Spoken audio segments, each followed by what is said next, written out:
Have you ever stopped to think that achieving financial freedom might be closer than you imagine? Wealthy people don't get there by luck, but because they follow a few simple and effective strategies. While most of us rely on a single salary, millionaires often have multiple income streams. They don't bet everything on one source, and that makes all the difference. And you know what's even better? You can learn to do this too. Imagine being able to turn your job, savings, and even hobbies into ways to secure a safer future. Are you ready to discover how these people build and maintain their fortunes? Let's dive together into the strategies that can change your financial life.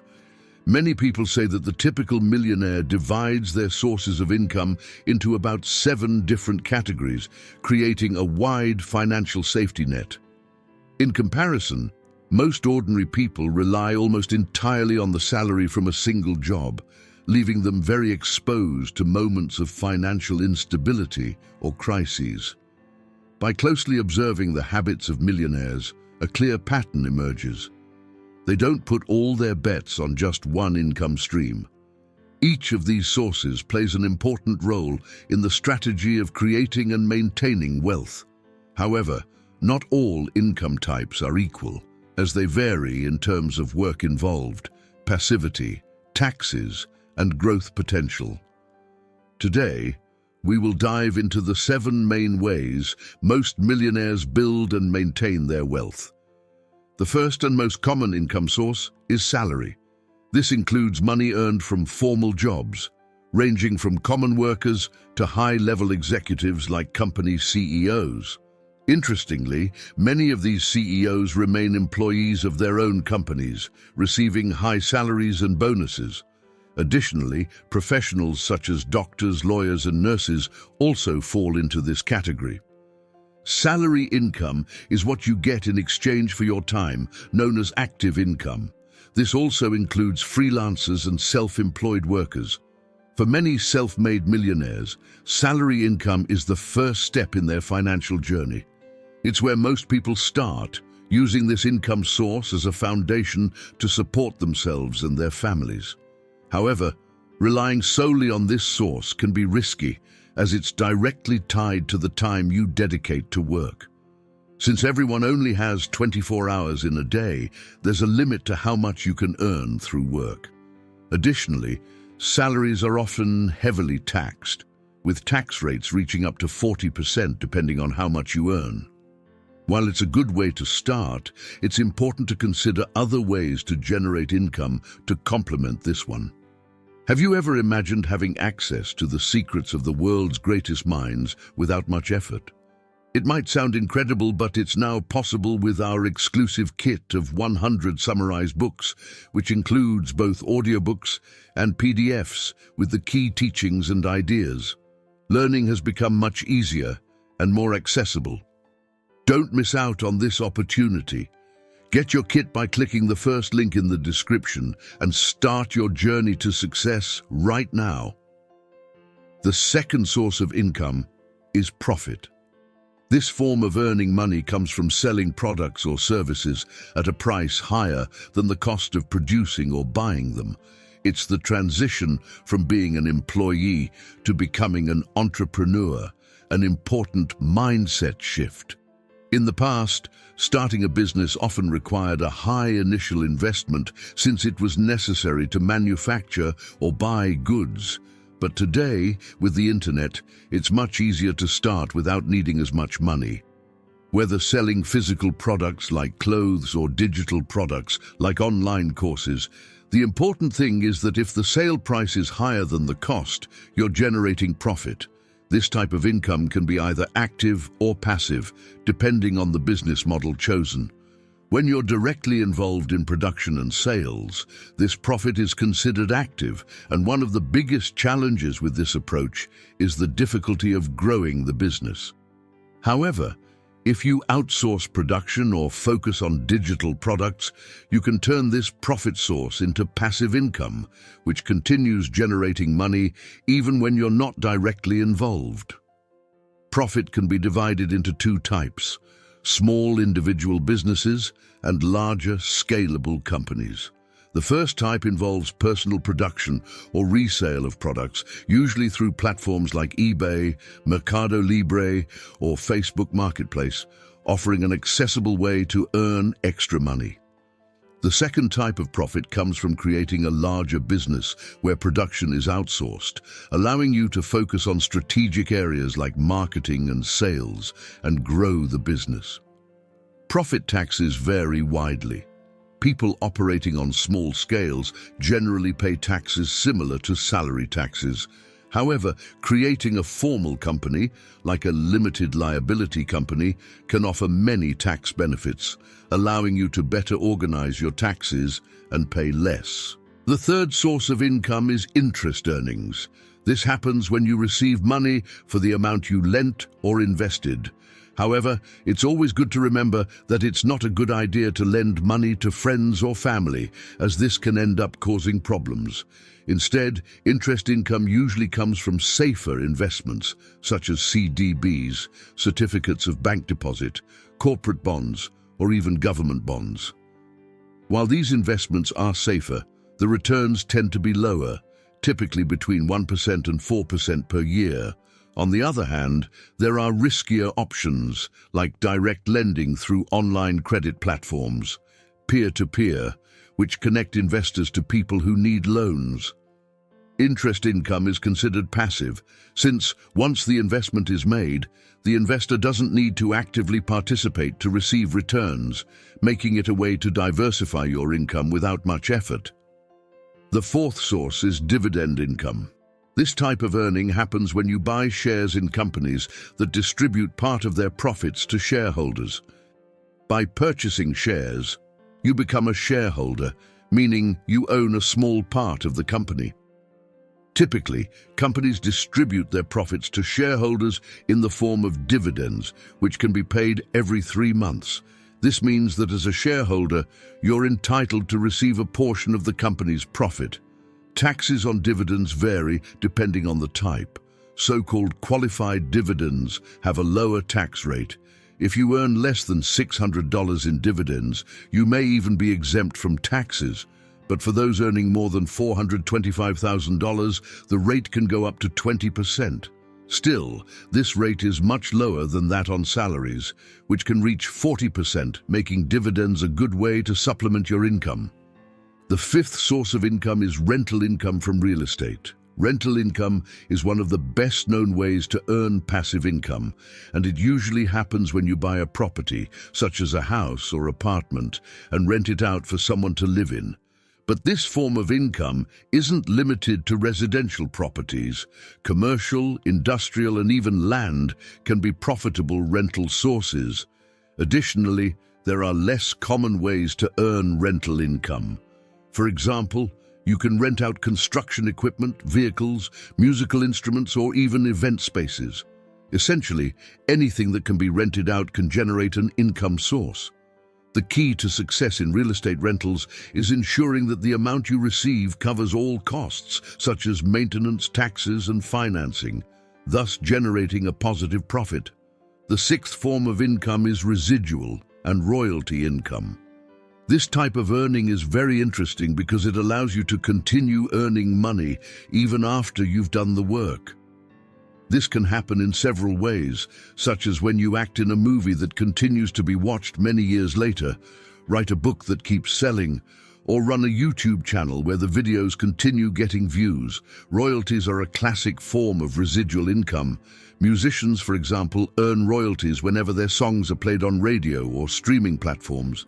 Likewise, authors earn royalties every time their books are sold. A successful creation can generate multiple sources of royalties. A famous example is author J.K. Rowling, who not only earns from the sale of the Harry Potter saga books, but also from the movies and products related to the characters. Even more than 20 years after the release of the first book, Rowling continues to earn royalties whenever someone buys something related to the Harry Potter universe. The seventh and final source of income is capital gains. This type of income happens when you sell something for more than you paid for it. Although the most common examples are stocks and real estate, anything that appreciates over time can generate this type of profit.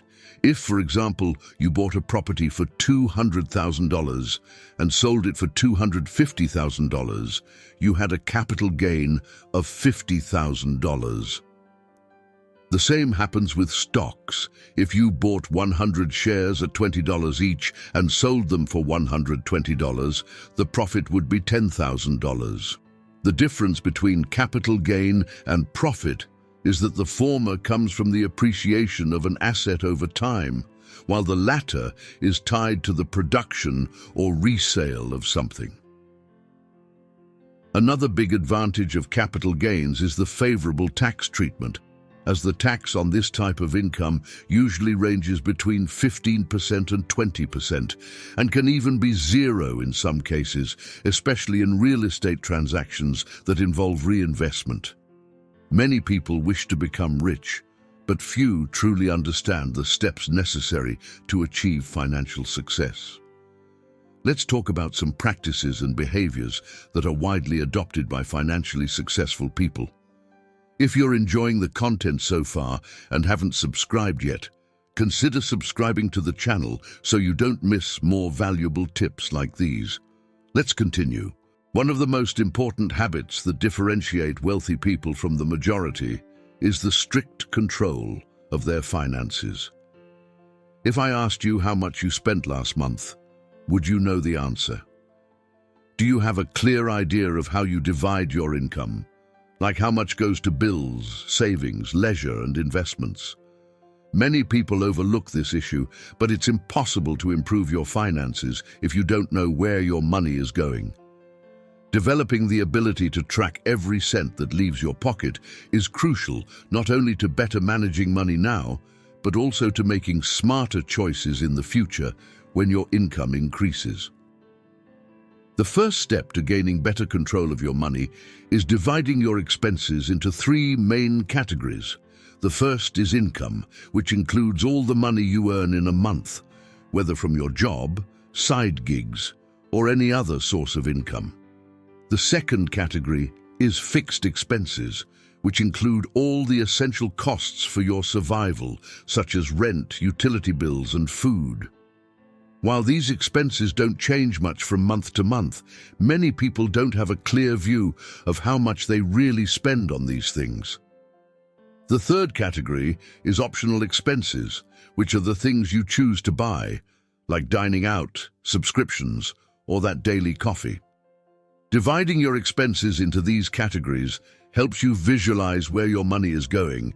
This way, you can clearly see how much you earn, how much you need to spend on bills, and what's left for leisure. With this knowledge, it's much easier to make smarter financial decisions. Saving money can be difficult, but there are some strategies that can help with the process. One of the most effective is to automate your savings. Many banks offer the option to schedule automatic transfers from your checking account to a savings account as soon as your salary is deposited. This ensures that a portion of your money is saved before you even have a chance to spend it. Another tip is to keep your savings in a separate account without a debit card or easy access. This makes the money less accessible and helps prevent you from spending it impulsively. There are two main ways to increase your savings: reducing your expenses or increasing your income. However, saving money is only the first step to building wealth. Having a lot of money in the bank doesn't mean you're rich. There's a big difference between having available cash and having wealth. Imagine you have $1 million. Would you prefer to keep all that money saved or invest in real estate or businesses that can generate more income? Wealthy people usually choose the second option. Money, on its own, maintains its value but loses purchasing power over time due to inflation. On the other hand, investing that money in real estate or businesses can make it grow significantly over the years. Warren Buffett, one of the most successful investors of all time, always says that the best way to use your money is to invest in things that appreciate over time. He firmly believes that the secret to increasing wealth is reinvesting money instead of simply saving it. As we mentioned before, saving is just the first step on the path to building wealth. Wealthy people don't save money just to accumulate it. They use these savings to make investments and grow their wealth over time. Once you've developed the habit of saving regularly, you can start thinking about how to invest that money to make it grow even faster. A simple example of this is the Monopoly board game. In the game, the goal isn't just to accumulate money, but to buy properties that generate income. The same thing happens in real life. The goal is to turn your money into assets that generate continuous income. People who invest in real estate or successful businesses usually end up with more wealth. If you had to choose between saving your money or investing in something that could generate a return, what would you choose? Wealthy people prefer to invest in assets that generate more money on their own, such as rental properties or dividend-paying stocks. This way, the money works for them, and they don't have to work as hard to earn more. This highlights what really matters for those who want to build great wealth, using money strategically to acquire or create assets that will continue to generate income in the future. It's also interesting to note that many wealthy people don't spend all the money they earn. They live below what they could afford.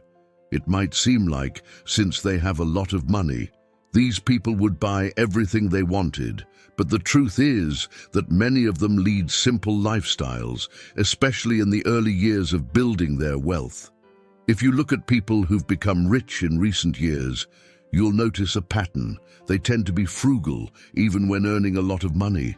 Many people earning 6- or 7-figure salaries avoid overspending on luxury items, preferring to build a solid and sustainable wealth. Now that we've talked about how to manage your money, save it, and use it to acquire assets that generate more income, there's an important secret that wealthy people use to maintain their wealth throughout their lives. This trick allows them to make expensive purchases and invest in luxurious things without depleting their savings. The big difference is in how they use their money.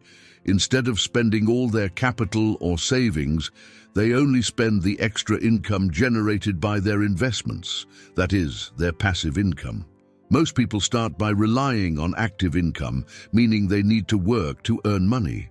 However, by investing in assets that generate passive income, such as real estate, stocks, or royalties, wealthy people can create a cash flow that doesn't depend directly on their work. The secret to becoming very rich is to only spend passive income and keep accumulating the principal capital.